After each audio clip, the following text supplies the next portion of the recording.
दरभंगा में दिनांक 16 सितंबर 2024 दिन सोमवार को जश्न ईद मिलादुन्नबी के अवसर पर एक शानदार जुलूस का आयोजन किया गया, जो किला घाट से शुरू होकर दारूभट्टी चौक होते हुए दरभंगा टावर होते हुए पुनः किला घाट में पहुंचा। इस जुलूस की तस्वीर हम आपको भी स्क्रीन पर दिखा रहे हैं, जिससे अंदाज़ा लग सकता है कि मुसलमानों का एक बड़ा तबका इसे त्यौहार के रूप में जश्न मना रहा है। इस जुलूस के निकलने के बाद कुछ लोगों ने सोशल मीडिया पर यह लिखना शुरू कर दिया कि आखिर इस जुलूस का इस्लाम में क्या जगह है। कहीं से यह साबित नहीं होता है कि इस तरह के कार्यक्रम का आयोजन बतौर जश्न के रूप में किया जाए।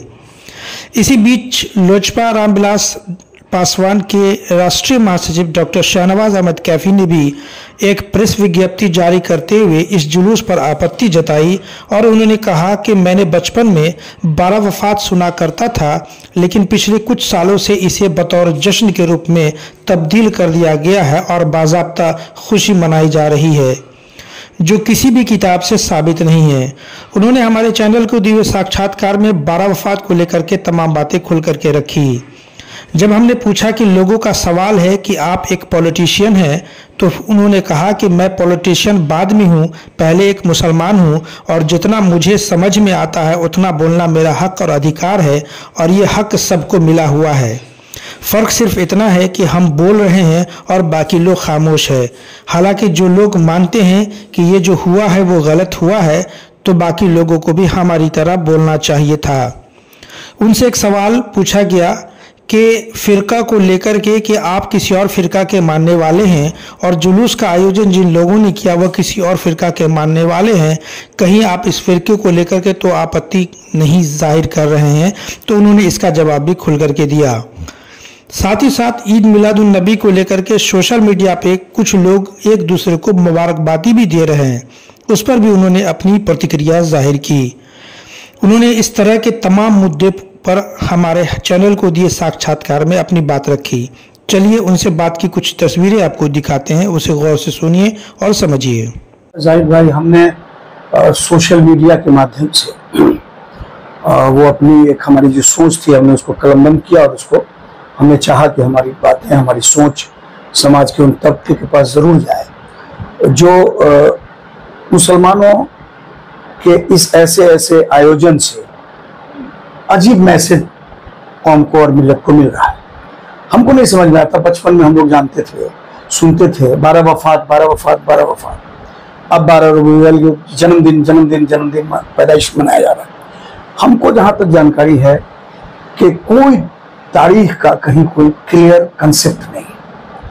प्रोफेट ने जितनी बातें कही, हमको बीइंग ए मुस्लिम हमको सिर्फ इस बात पर ख्याल रखना चाहिए कि हमको अपने 5 वक्त नमाज से मतलब रखना चाहिए। हमको ईमानदारी से, जैसे प्रोफेट ने अपनी जिंदगी गुजारी है वैसे गुजारना चाहिए। कहीं भी कोई कंसेप्ट नहीं है किसी मिलादुन्नबी के मसले में के मामले में कहीं कुछ ऐसा लिखा हुआ नहीं है जो हमको कल समझ में आया कि कुछ लिखना चाहिए। तो हमको जो समझ में आया वो मैंने लिखा और समाज के अच्छे लोगों ने हमको रात फोन करके बताया कि आपने हम लोगों की आंख खोली।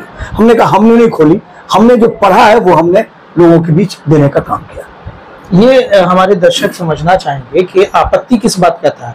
जश्न मनाने की आपत्ति थी या जो जुलूस सड़कों पे निकला उसको लेकर? हम जश्न का कहीं कोई तस्करा किसी किताब में नहीं है और जुलूस में हम लोग दूसरे कौम की भी नकल करने लगे हैं, डीजे के साथ निकल रहे हैं। हम किसी मतलब जाति मतलब किसी को ठेस लगे तो हम उससे माफी मांगते हैं कि ये एक परंपरा है। तो इस्लाम तो परंपराओं से नहीं चलता ना। इस्लाम का तो एक प्रोफेट ने जो जैसा कर दिया वैसा हमको करना है, मुसलमान बनकर रहना। लेकिन जो तबका इसको मना रहा है वो साबित कर रहा है कि भाई कुरान से और हदीस से ये साबित है। तो हम बहुत बड़े आलिम नहीं है, इस बहस में हम नहीं जाएंगे, लेकिन हमको लगता है कि डीजे या फिर बड़ा जुलूस ये सब हमको दूसरे लोगों की हम नकल कर रहे हैं और इस्लाम नकल नहीं सिखाता। इस्लाम ने तो अपनी एक रेखा खींची है, आप उस पर चलिए। आज आप देखिए बहस का विषय है, प्रोफेट की लाइफ पर रिसर्च हुआ।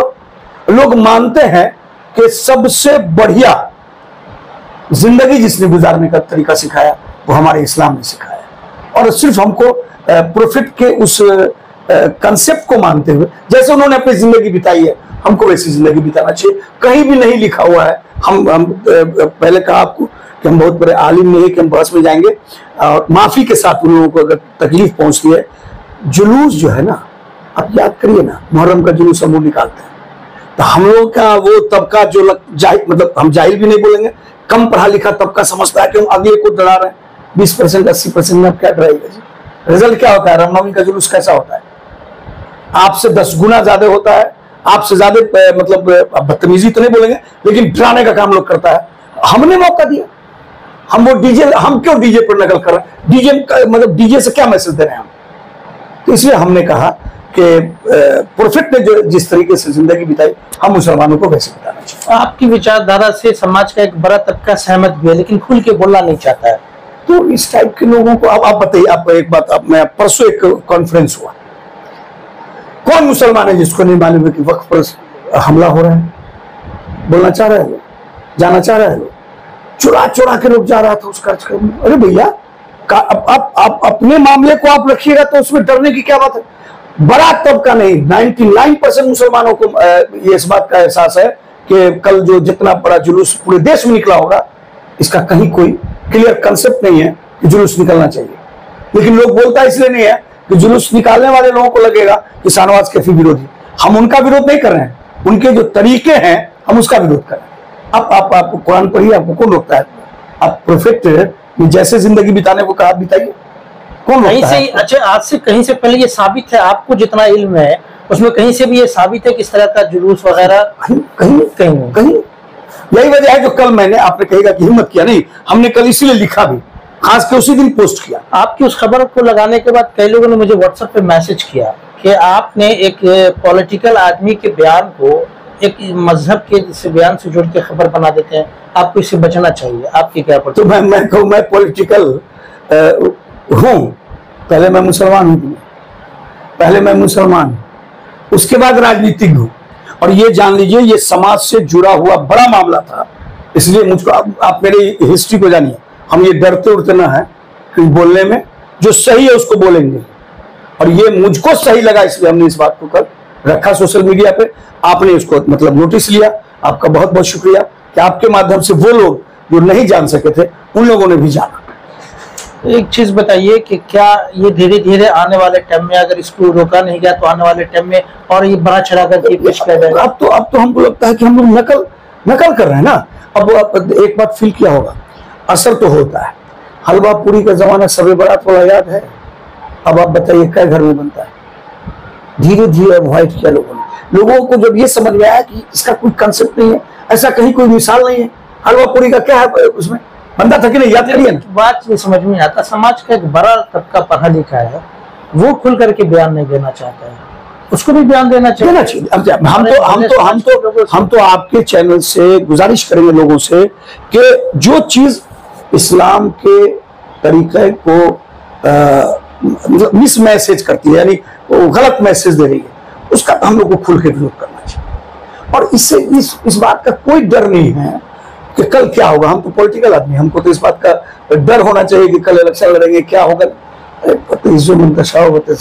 ऊपर वाला जिस दिन इज्जत देने वाला होगा कोई नहीं रोक पाता। इस मुद्दे पे आखिरी सवाल आपसे, फिर और भी सवाल मेरे हैं कि कुछ लोगों ने कहा कि फिरका को लेकर के डॉक्टर शहनवाज कैफी ने जो इस तरह का बयानबाजी किया है, वो एक अलग फिरका के मानने वाले हैं, जो जुलूस निकालते अलग फिरका के मानने वाले। तो मेरे बारे में जानकारी लीजिए कि देवबंदी और अहले हदीस की चर्चा होती है ना, हमारे हम तो जैसे कल थे आज है, जैसे बचपन से नमाज पढ़ते आ रहे वैसे पढ़ते, हमारे घर में सब अहले हदीस है, तो मुसलमान है। हमारा ये कहना है, कहाँ लिखा हुआ कि नमाज नहीं, कौन फिरका मना करता है नमाज नहीं पढ़िए? कौन फिरका करता है? फिरका नहीं, ये इसको निकालने का काम के खास फिरका, मैं नाम नहीं लेता, तो आप समझ रहे होंगे। उन लोगों का ऑब्जेक्शन है कि भाई चूंकि वो दूसरी फिरका के मानने वाले हैं, इसलिए उन्होंने इस तरह किया। देखिए, हम तो अनुरोध करेंगे, हम गुजारिश करेंगे आपके माध्यम से वैसे लोगों से कि उनको कम से कम स्टडी करके, और उसमें जिम्मेदार लोग भी हैं, वो लोग ऐसा कर रहे हैं इसलिए समाज के बड़े तबके को गलत मैसेज आ रहा है। इसलिए हम तो समझते हैं कि इसमें इस्लाम का जो सही रास्ता है उस पर चलना चाहिए। एक आखिरी सवाल, आलिम दीन सब खामोश है, हर फिरका की बात कर ले तो हर फिरका के आलिम दीन खामोश है, उनका बयान क्यों नहीं आता इन सब चीजों? अब ये तो उनको उनकी जिम्मेदारी, उनकी बड़ी जिम्मेदारी बनती है। अब जैसे आपको एक केस हुआ था डाइवर्स वाला, शाहबानो कांड में क्या था मामला, जिस एज में उसको तलाक दिया गया। अगर हमारे आलिम दीन लोग जो जिम्मेदार थे मतलब इसके, वो लोग उस वक्त उस तलाकशुदा औरत को इंसाफ दे देते तो सुप्रीम कोर्ट जाती है, और जो सरकारें उसका फायदा उठाती रही है उसको मौका मिलता। कहीं ना कहीं आप इस बात को मानते हैं कि जो मसला घर में हल होना चाहिए था उसको हम हम मौका दे रहे हैं समाज को, उलमाए दीन के करने की, यकीन इसको भी आप मानते हैं? यकीन उन लोगों से गुजारिश करते हैं, ऐसे संजीदा मसले पर उन लोगों को खुल के अपनी राय रखनी चाहिए, और वैसे तबके जो डाइवर्ट हो रहे हैं उनको राह रास्ते पर लाना चाहिए। इसके लिए एक मुहिम चलाने की यकीन होना चाहिए भाई, पंचायत लेवल पे एकदम कि लोगों के मसाइल को हल किया जाए बैठकर। इस्लाम की रोशनी में जो मेरा अपना मुस्लिम पर्सनल लॉ बोर्ड है, जो हमारे मतलब यहाँ भी है, दरभंगा में हमारा वो है ना हमारा शरिया का बड़ा मरकज है, तो इस लोगों के जो जिम्मेदारान हैं उनको हिम्मत करना चाहिए कि भाई ये गलत है और ये न होना चाहिए। इसके लिए जहां तक हो सके कम से कम समझाइए, तो आप अपनी जिम्मेदारी से तो फ्री होइए। नहीं मानने वाले को गुनाह अलग होगा, हम तो कम से कम गुनाह से बचें कि हमने रोका। जी बिल्कुल, इस्लाम में तीन दर्जा बताया गया है गलत को गलत कहने का, जबान से, ताकत से, फिर उसके कल एक बड़ी बात हुई ना जाहिद साहब के पॉलिटिकल साथियों ने फोन किया रात में हमको, अरे कमाल लिखे हो यार। हम लिखे नहीं, हम तुमसे दरखास्त करते हैं कि अपने लोगों को समझाओ ये गलत काम, ये गलत है। गलत मैसेज। बड़ी तबका जो है सोशल मीडिया पे मुबारकबादी लिखता है, तो ये कैसे तय होगा कि वफात का तारीख है या जश्न का तारीख? ये तो जो उलमाए दीन है उनको ये तय करना चाहिए, मैसेज देना। उलमाए दीन नहीं तय कर पा रहे तो आम लोगों को तो इससे बचना चाहिए, मुबारकबादी देने से बचना चाहिए। आपने फील किया होगा कि हमने कोई मुबारकबादी नहीं दी? नहीं, हम लोगों ने भी परहेज किया और बहुत सारे लोगों ने भी परहेज किया। ये थे डॉक्टर शाहनवाज अहमद कैफी, जिन्होंने इस विषय को लेकर के बड़ी गंभीरता से हर प्रश्न का उत्तर दिया। आप तमाम दर्शकों से अपील कि हमारी इस खबर पर आपकी क्या प्रतिक्रिया, कमेंट बॉक्स में अपनी राय ज़रूर दें। अगर कोई व्यक्ति इस खबर के बदले में अपनी प्रतिक्रिया भी देना चाहते हैं तो वो हमारे चैनल की स्क्रीन पे जो नंबर चल रहा है उस दिए हुए नंबर पर संपर्क करें। हम उनकी राय को भी खबरों के माध्यम से चलाने का काम करेंगे। धन्यवाद।